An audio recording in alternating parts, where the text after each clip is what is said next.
What it do, flight crew? FTC. Flight team stand up! Crime Reacts back at it again. It may be February. FTC grinding by any means necessary. We have parents discover their son is a wanted killer. Dr. Insanity once again. I go by Flight, but you can call me FTC. Remember, it's 2025, man. Stop doing that dirt. You're gonna get caught. There's too much technology out there. You may think you're getting away with it for 3 or 6 months. They're gonna come after you on the 7th month, man. Technology is too powerful, and it's only increasing. Even as I'm speaking, the technology is increasing. Do the right thing, find you something that you're passionate about, and keep it pushing. Check it out. We're Brandon. Rachel. Jeremy. This is 21-year-old Brandon Reisner, standing alongside his 2 parents. For the last 6 hours, Brandon has been on the run from police after brutally killing his best friend. Keep going. He's up the fence. Headed back towards Collingwood.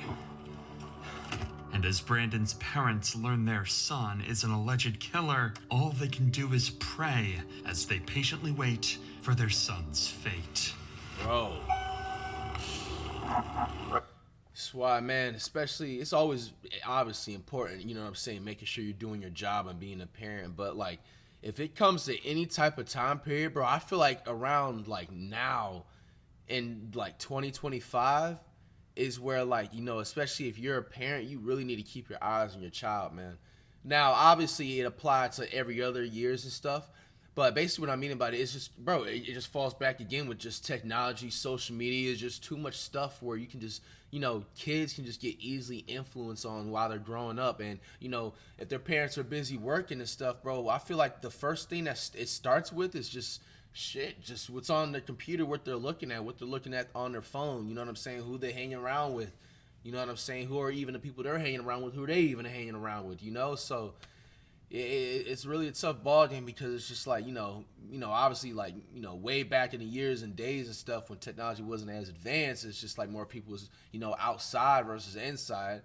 You know, it's crazy, like, you can probably have a kid that don't even, you know, go outside like that, and if they're just like on their iPad, they can deadass be just getting more influenced, and they can really be getting more influenced than being outside with a whole bunch of, you know what I'm saying, other bad influences and stuff like that. So, hey, man, Rachel, keep Jeremy. your eyes on kids, man. Have a seat out here. You never know what they getting influenced with.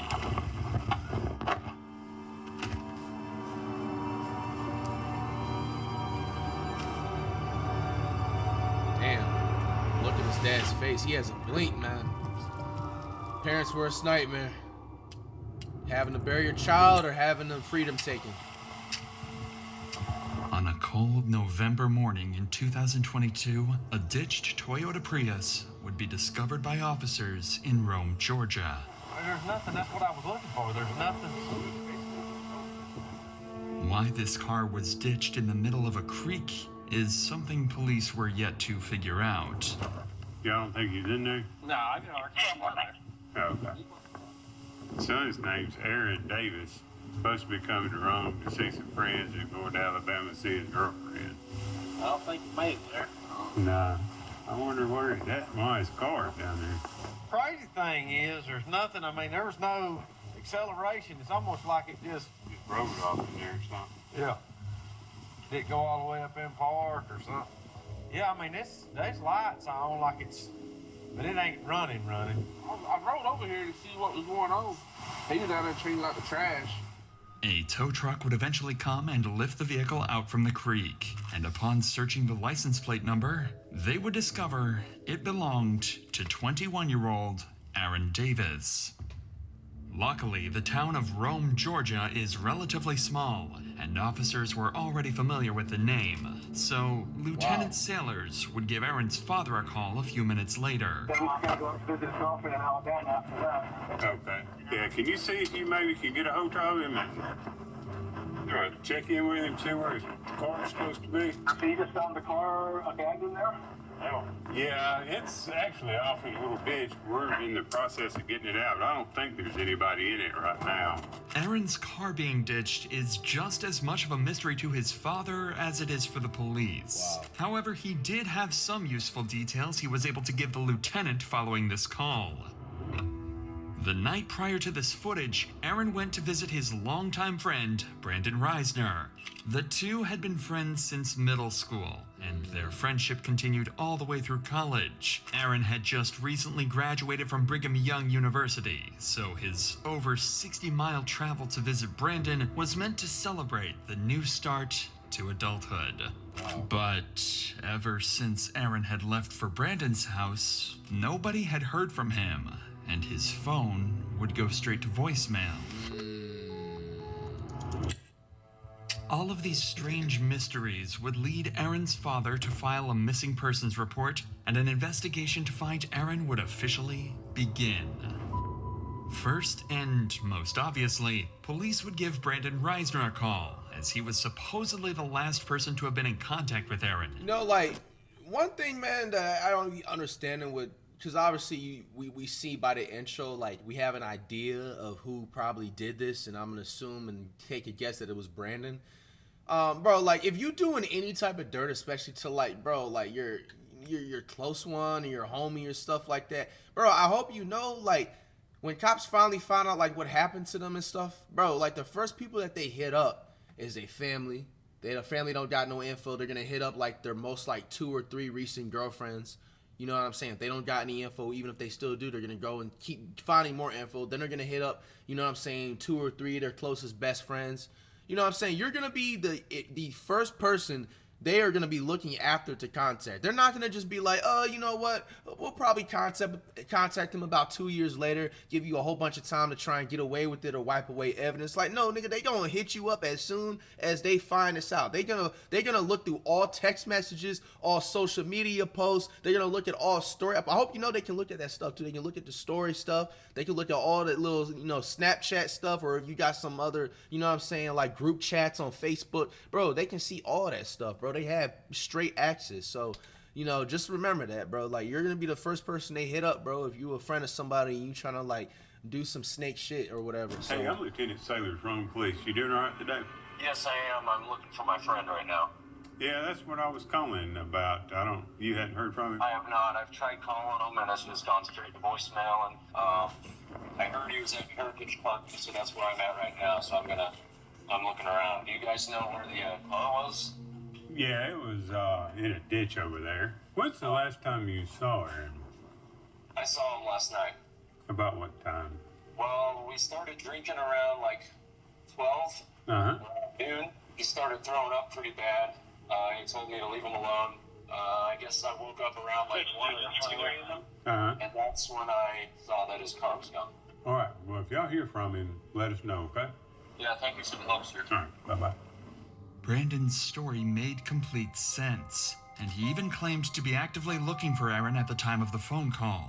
That's just odd. As soon as he gets that call, like, you know what I'm saying, that's the first thing he says. But I mean, hey, you know, see how the story play out.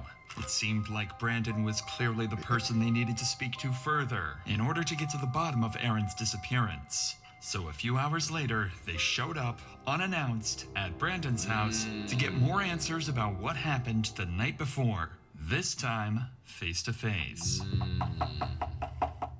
Hey, what's going on? I'm Officer Grant with the Rome Police Department. We're following up on all this. Can you walk me through what's going on? Just make sure we're all on the same page. We started drinking around 12 yesterday. Yeah, it's you and Aaron, right? Yeah, me and Aaron. Okay. Anyone else with you guys? And we went to bars, and I had bought some red wine. Yeah. And came back here, started drinking red wine. He doesn't drink too often, so Yeah. he had gone upstairs and was just puking everywhere to the toilet. It was like standing up and puking for some reason. And I went downstairs and he told me that he doesn't need any help. I went downstairs, dropped a bottle, cut my pinky, and I went to the urgent care this morning, took a shower, went to bed. Okay. And then woke up 1 to 2 a.m. and his car was gone. Despite Brandon's strange demeanor, Aaron's actions last night connect with the ditched car and lack of response for the last 12 hours. Man, I don't know, If Aaron man. was a light drinker and got heavily intoxicated, who knows what he could have done while completely by himself. So, how long have you and Aaron been friends? We met when I was in 5th grade. Okay. And then we became more like close friends, I'd say, like around freshman. More like close. What the fuck is wrong with this nigga, man? This nigga is possessed. Yo, you gotta get this man a platinum school threat badge, bro. I damn near almost dead. Yo, what is wrong with this man? You see this shit? Y'all seen this? I had to go back and... Friends, I'd say, like around freshman. Bro, We're seen still a trying to find ghost him. or something, I don't know. man. You know, he may just be staying at a hotel, sleeping off whatever happened last night. Yeah. It doesn't necessarily mean he's in danger or anything like that. You have any problem with us checking inside the house? No problem at all? No ferocious iguanas or anything? You never know, man. People have all kinds of pets. The officer would search the house and find some interesting discoveries. Several doors would be locked, specifically the door leading to Aaron's room. Now, where he can supposedly anybody let me know in the threw- comments, do the cops have like a warrant to go inside the crib? Now, obviously the dude was just like, oh, like y'all can just go right ahead. But in that situation, like they were looking for a missing person, but they don't think he's a suspect as of yet. Are the cops violating his rights? So they're doing everything they're supposed to do in a protocol and stuff. threw up When several I ask, by the way, questions like this, I don't want you sometimes, you know, we have, you know, on a daily basis new people, new viewers and stuff like that. You know, I don't want people to be thinking that like I'm trying to be ignorant and stuff like that and try to be like, you know what I'm saying, disobedient into the law. Like, no, I generally be trying to learn. They don't teach you none of this stuff in school. They teach you about William Shakespeare, but they don't teach you how to stand up for yourself and other situations, you know, This was etc. strange, so Brandon would be called inside to hide. bad, let me see this. Specifically, some interesting discoveries. Several doors would be locked, specifically the door leading to Aaron's room, where he supposedly threw up several times. This was strange, so Brandon would be called inside to help get them up to Aaron's room. Do you mind coming in here with me so you can just show me where I'm going and all that? Yeah. Just makes it a little bit easier. The bathroom is up there that he was up checking in. I got you. We'll follow. Oh, Lord. Is that what's in the laundry I right don't now, I want guess? to see that. Okay. Officers would notice a strong chemical smell coming from the room and find excessive amounts of cleaning supplies. But all of that would mean nothing compared to what they found next. Oh, what is it? There's a significant amount of blood next to the bed, too. Bro. Decent. Bro was trying to probably clean up just before he had a feeling he was coming right by. More than just vomit all the way over here. Looks like it's been there a while, but he could have been throwing up blood, I guess. See all that? It's weird to be throwing up blood like that. Not to mention, if he had alcohol poisoning, he wouldn't have been able to get up and move around this morning. Especially at 2 or 3 in the morning. Just poured powder right there, too. That's it right now. The cops are starting to find the whole scenario awfully suspicious. Yup. The odd story from Brandon, the puddles of blood in Aaron's room, the hundreds of dollars worth of cleaning supplies. It seems as though Brandon sensed the officer's suspicion arising as well, as when Aaron's room was being searched, he decided to do this.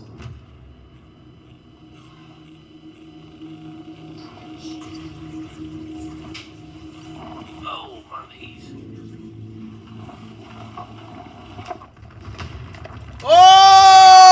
Oh! He's gone! Oh, shit! You could have played wideout, bro. You could have played a receiver. You could have been a track star, bro. Instead, you decided to be a killer and snake out your best friends and probably other people, bro. Why? Why, bro?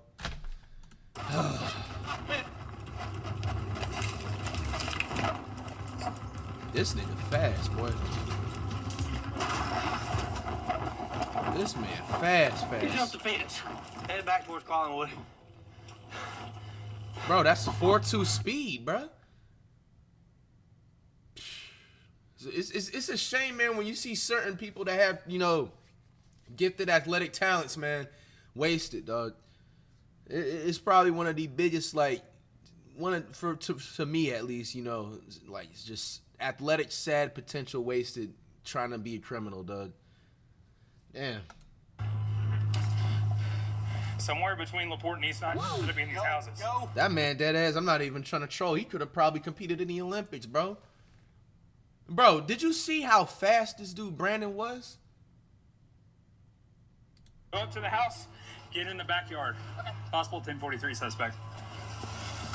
Just right off the bat, he has to be guilty. I don't care what happens for the rest of the video. That dude Brandon has to be guilty, bro. You ran out of your own crib while they're doing a search. Bro. He knew he was cooked. Run back towards 8. Give me more units. Unfortunately, officers lost sight of Brandon. He officially managed to escape the police, at least for now. Desperate for any leads. That man is in his own GTA lobby, bruh. How he do that? In finding Brandon, police began going door to door around the neighborhood, questioning Bro, this dude, Brandon, would have did numbers on. You guys remember that old show back in the day? It was a cops and they had the intro, bad boy, what you going? Bro, you notice how all the stuff when they try to run off, they get caught? Bro, he would have did double platinum numbers, bro, being the first suspect to get away. That's what people wanted to see on TV. Who might have caught a glimpse of where he had fled. During this effort, one officer encountered a neighbor who happened to be on a call with Brandon's father, Jeremy. Quickly, the officer took the phone to speak with him directly. That's how you know it's a small town for real, like they mentioned in the beginning of the video. Now, the only part of Georgia that I've been to is Atlanta, obviously, probably Gwinnett County, and what else? I think that's probably it. Maybe like a few others if I can remember, or Peachtree too. But like, yeah, I haven't been to Rome, Georgia. So anybody that's like from like that part of Georgia, like how small is that town? Like, bro, they went to a random neighbor, bro, and she's over there talking to his dad. Hey, sir, I'm Lieutenant Sailor from Police. Hey, man, shout out to FTC, brothers and sisters, man, with this fresh or clean subscription. We not even on live, but we got, you know what I'm saying, FTC best in the nation up in this bit. The homeowner Yes, and sir. my Brandon's father. Yeah, we're probably going to need to talk to Brandon. Do you know where he is? No, I thought he was still I'm at trying home. to see Now, who earlier, we yeah, had they wouldn't told show me maybe who did it. drive around the areas where they normally hang out and try to look for him, for Aaron. Okay, we'll keep trying to get hold of him. We're still about an hour away, working our way there. Even Jeremy was clueless regarding Brandon's whereabouts, and seemingly so was everyone else, as an entire hour would go by with Brandon nowhere to be found.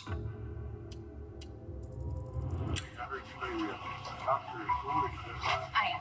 Okay. This is Mom. Okay. Sorry, I realize you might not be able to answer this question. I don't know the answer, but I'll try. Is there a suspicion that Brandon was involved in what, hurting Aaron or something? There's suspicion of something happened in the home. Beyond getting drunk and throwing up? Well, we don't know. They're lifelong friends. We called back after the boy's mom called us. We called back and said, when did you last see Aaron? He says, I guess he left during the night. That's all we did. We went to look for him where the car was reported. Yes. Powers that be have our number? Yes, sir. Yeah. Mm-hmm. While trying his best to assist the police with the investigation, Jeremy would return to his house, where he discovered Brandon's phone. Up until that point, Jeremy had been doing everything he could to help the police track down his son. However, after finding the phone, his cooperation came to a sudden stop. He refused to hand the phone over, leaving police to wonder, had he seen something on it?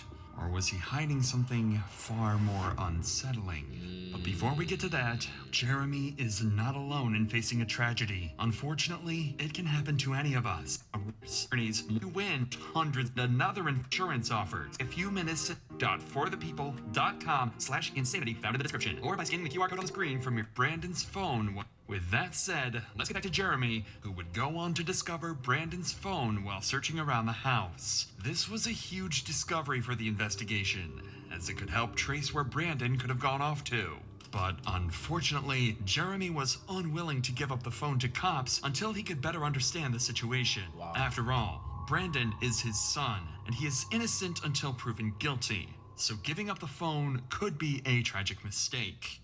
Again, hours go by with no further leads or clues as to where Brandon went. What Jeremy managed to find on Brandon's phone during this period will forever remain a mystery. However, when police spoke to him again, his demeanor would shift dramatically. What's the status? All right, so first of all, I understand you found his cell phone. That's right. You want to turn that over to us? Maybe. Okay. I do. My gut says yes, but at the same time, Yeah, I mean, I don't know. we'll probably need to go through it and see at least maybe where he's been today. There is a significant amount of blood in that upstairs bedroom and on the carpet. But I wanted to be straight up with you. No, you're not going to find that. Okay. No, I appreciate that.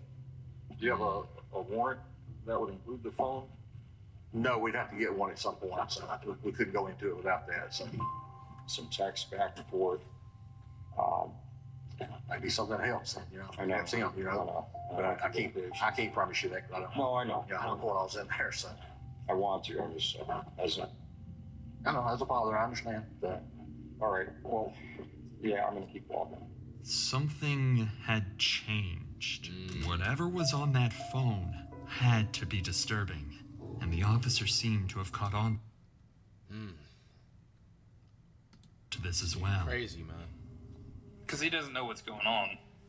But he seemed a little shocked that we're at his house. You know, he seemed respectful in the sense that he was okay with us being at his house and doing what we needed to do. I couldn't really get a feel for him. He may just be covering for his kid. He's got to be. Him having the phone not being shattered tells me that his son handed it to him. So he found the phone, tells us that he found the phone, but doesn't want to give it to us without searching it. Text messages not there. Probably. He was telling Randy that there were texts there about him asking for if anyone had seen Aaron. I wonder if those texts were sent since we've been here, though. These officers were spot on with their theory. On the phone, Brandon would leave an array of horrifying notes, such as, his scream became a gargle as he swallowed his tongue.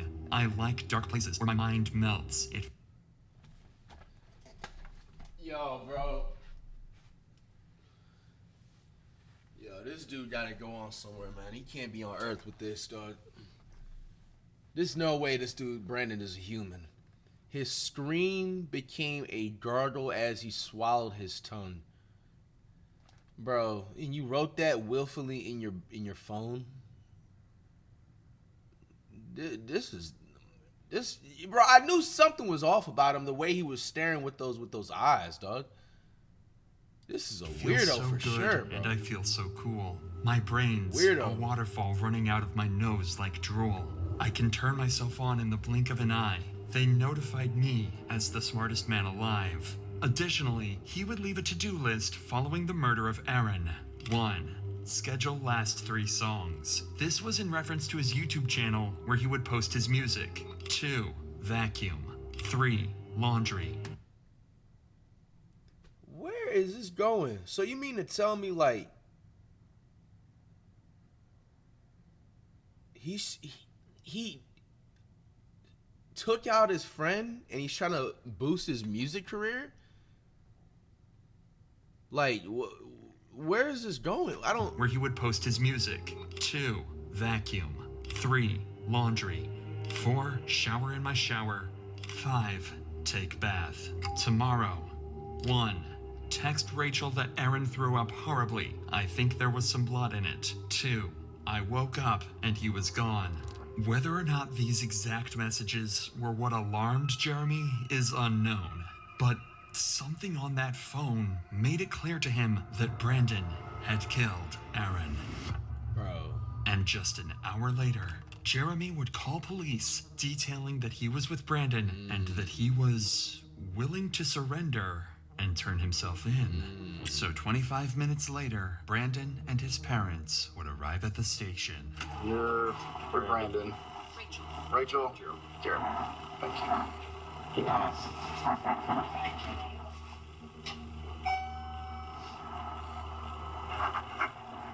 The way Brandon's looking. You know he's done, bro. Giving the officer side eye, looking around. Nigga looked upstairs on into that light.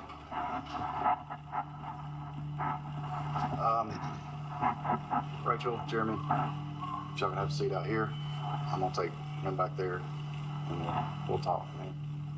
Would you like to talk in private? You need to send somebody out to find the body. Okay. I'll be right back out with you, okay? His dad looks more sad than his mom.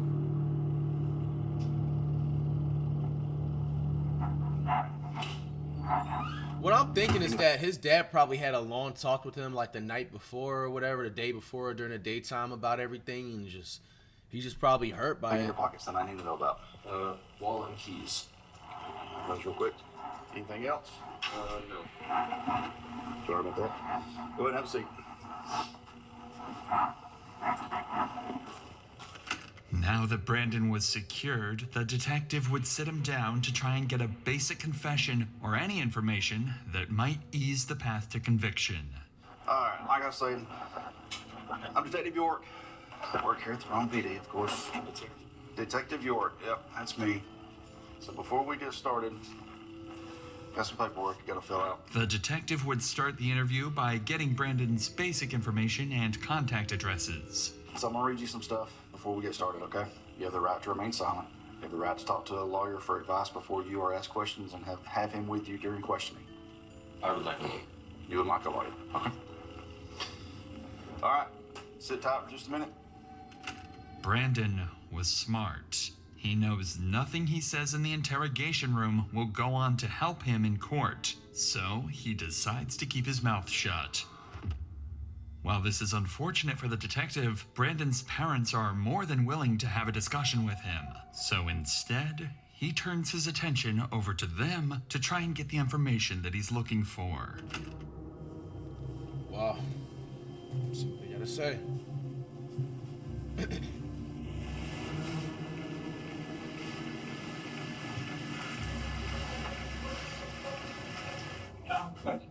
Thank you.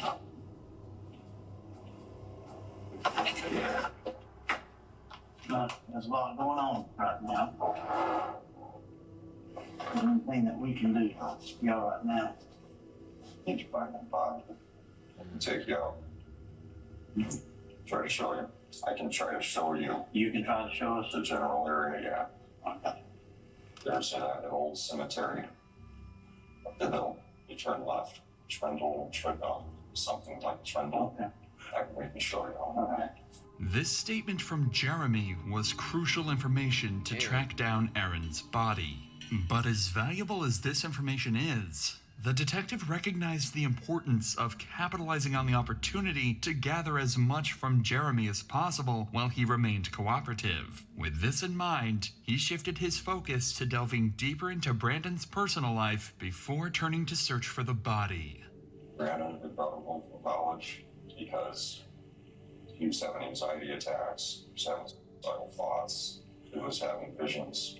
Brought him home to make him safe. I tried to get his medications right. Got a call from Brandon this morning at 9 or 10. He was asking about one thing out. Vomit. So they had drank. He didn't want Dad finding out that he was vomiting upstairs in the carpet. That's all we heard. Then an hour or two goes by. Boy's mom calls us. Or I called Brandon back on the meeting after he burned. So, you know where Aaron is? He says, no. Together around 5. And we were told Aaron had run away. Ran from the house, ran from the police. His body is luckily there. He's mentally unstable. I'm gonna take a guess. I feel like he's gonna try and file for mental insanity. I mean, he had a couple of points his dad was a couple of things that points his dad was saying to point out about Brandon. He said that he was, you know what I'm saying, had, you know, thoughts of, you know, don't want to get demonetized by YouTube, but I'm gonna say suicidal thoughts, you know, the full word SU, you know what I'm saying. First of all, bro, honestly, if they was, I don't know how much it is or whatever, if it maybe was too expensive, but I feel like, bro, you should have put him into some type of like mental institution or therapy right off the bat. For him to just have to come home from college or stuff like because of that, and you're saying that he has clear you know, mental like problems with them, bro. Like, you know, it was probably the most wrong thing to do, in my opinion, to just bring him home and not try to seek him help with somebody else, and then allow him, knowing that he had those problems going on with himself, to hang around other people. You know what I'm saying? Like, the last thing anybody that is mentally unstable literally needs to be doing is hanging around any other type of human existence, bro. Because you don't know what they're thinking in the back of their head. They could be thinking on some shit like, oh, like, oh man, these demons are like trying to tell me to like summon to like, you know, take out this fool right here, and then like, you know, it'll grant me a whole bunch of more like extra superpowers. You know, you never know what somebody that's mentally unstable can be thinking about, bro. So like in that best case scenario, it was either you keep him at home, which is still dangerous because he could probably take that mental unstableness out on you guys and probably could have ended you and your wife. Or you could just put them into like a mental institution, therapist or something like that, man. Like, even like trying to put somebody on medication, bro. Like, I feel like that's even like something you shouldn't even trust all the way, because let's say even if that medication works, there's going to be a time period where they're going to want to get off the medication, and then now they can't because they're addicted and they like the feeling. And then let's say they're able to surpass that addiction, bro. Like, the effects, they're not, bro, it's just stuff that it does to your brain, bro. Like, He has Tourette's. wow. Since he was a kid. Wow, you hear that? He said he has Tourette's. He was diagnosed as a kid. And with that comes OCD, and people say they have OCD all the time. They don't understand. And So so I he's live with OCD? that. This raises the possibility that his actions may have been influenced by mental instability. However, it's important to consider the context. Jeremy's statements could be an attempt to have Brandon plead insanity in court. Therefore, it's essential to approach these claims with a grain of salt. My thing is that, like, if he has a doctor's note, you know what I'm saying? But, like, even if that's the case, still, that doesn't excuse him for committing a whole murder on his friend. So, you know, I wonder, and then also not thinking about it, like, maybe when his dad was, like, talking about it to him, like, the day before they turned himself in, maybe he was trying to be like, oh, like, you know, this is what you should and shouldn't.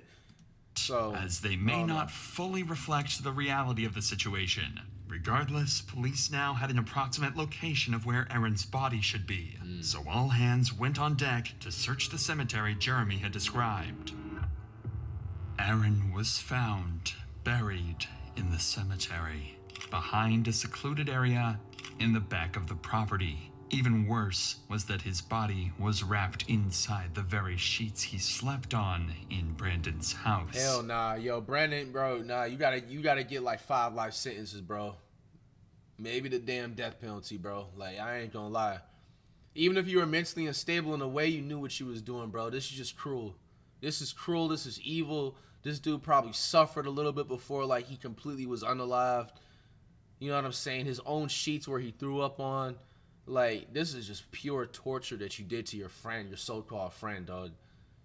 I ain't gonna lie. The justice system better not give him no mental, you know what I'm saying, insanity, bro. Like, this sounds a whole bunch of plan, and he watched way too many crazy movies and probably took too many drugs, bro. And maybe he just went down a The speculation had come to an end. Brandon Reisner was a cold-blooded murderer. For real, bro. Right after this discovery, Brandon was placed under arrest for the murder of Aaron Davis and transported to the local prison. But the cops found his behavior very unconventional.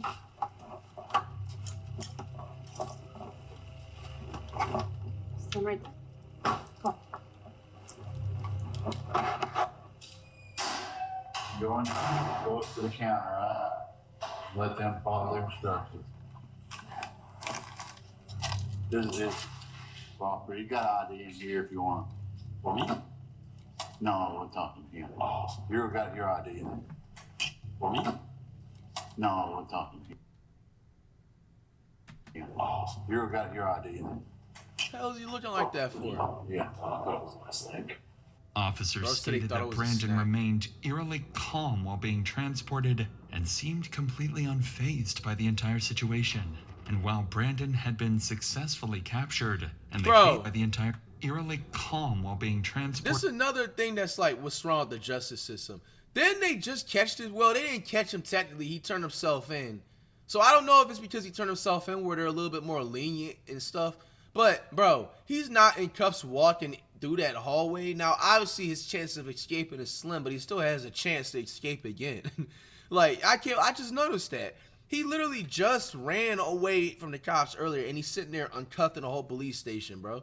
You know what I'm saying? Like, if he was mentally, really mentally unstable, or if he was capable of it, bro, he could have literally tried. And I believe because the officer that's in his body cam right here is recording, it's a lady, and it just looks like an older man, bro. He could have literally, like, you know what I'm saying, 1v2, you know what I'm saying? Then they would have had a whole problem in the hallway. You know what I'm saying? It's just little things like that I noticed. It's just like, he's not in and cuffs. seemed completely unfazed by the entire situation. But I feel like if it's somebody's, maybe I may be wrong, but maybe somebody that has like a less nonviolent crime, like maybe if it has to do with like drugs or something like that, or like they would be like doing the most. I feel like that's maybe, I don't know, man. What do you guys have to say? And while Brandon had been successfully Well, now he's cuffed captured, up now. Up until him going to that room previously, you feel me? That just left a lot of room where he could have really tried to do something. and the case had seemingly came to a successful conclusion, officers had one tragic duty to complete before the end of the day. What? Break the news to Aaron's parents that their son had been murdered. Prayers. Many questions here. I don't know a whole lot because I'm not been here doing all the research. Be specifics.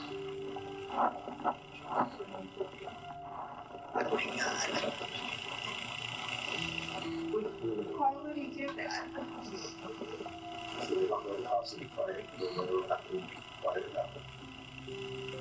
Why would he do that? We need my son. The family needs him. Oh my God. Aaron was a recent college graduate and a good kid with a bright future ahead of him. His sudden death is nothing short of an evil, horrifying act on Brandon's behalf, and justice had to be served for Aaron's and his family's sake. That justice... That's why I got the smallest of smaller circles, bro. Damn, this nigga Asian bad, boy. God don't like ugly, man. Would come inside the courtroom on July 18th. Nigga look like a whole different nigga. 2024, Brandon was left with little to no defense for his crimes, and his plea to claim mental insanity was quickly ruled out. Yes, sir. I've come to the conclusion that justice requires that Mr. Reisner be sentenced on count 1 to imprisonment for life without parole. Nice. And that's what I'm going to do. Good shit. He was sentenced to life in prison without the possibility of parole after pleading guilty to the murder and mutilation of Aaron Davis. Deserve, man. It's crazy, dog. Watch who y'all call a friend, bro. Watch who you have as a friend. Watch who you have come over your house, bro. You know what I'm saying? Like, I'm gonna maybe even like maybe take a little educated guess. You know what I'm saying? I felt like maybe Brandon was just straight up jealous that he sees his other friend have a future.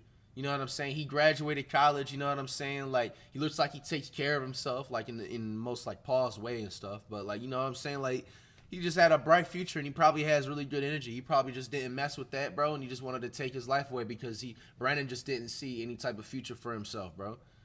That's what I'm thinking in my the most honest opinion, bro. You know what I'm saying? Because the fact that even the justice system seen right through him trying to file for mental insanity, bro, and they rejected it. You know what I'm saying? Like, and to be honest with you, let's be honest. You know what I'm saying? Everybody around here, you know what I'm saying, that's watching me is grown. You know what I'm saying? Like, most of the time, and people like in Brandon's case like that, like, unfortunately, they're able to like lie and finesse their way, you know what I'm saying, through the mental, you know what I'm saying, insanity and stuff. You know, when they do these like wild crimes, and you know, good stuff for the justice system to like, you know, catch on to that, and you know what I'm saying, not allow him to finesse that, bro. He's gonna be spending the rest of his life, you know what I'm saying, being insane behind the walls, man. Sad, man. Prayers to the family.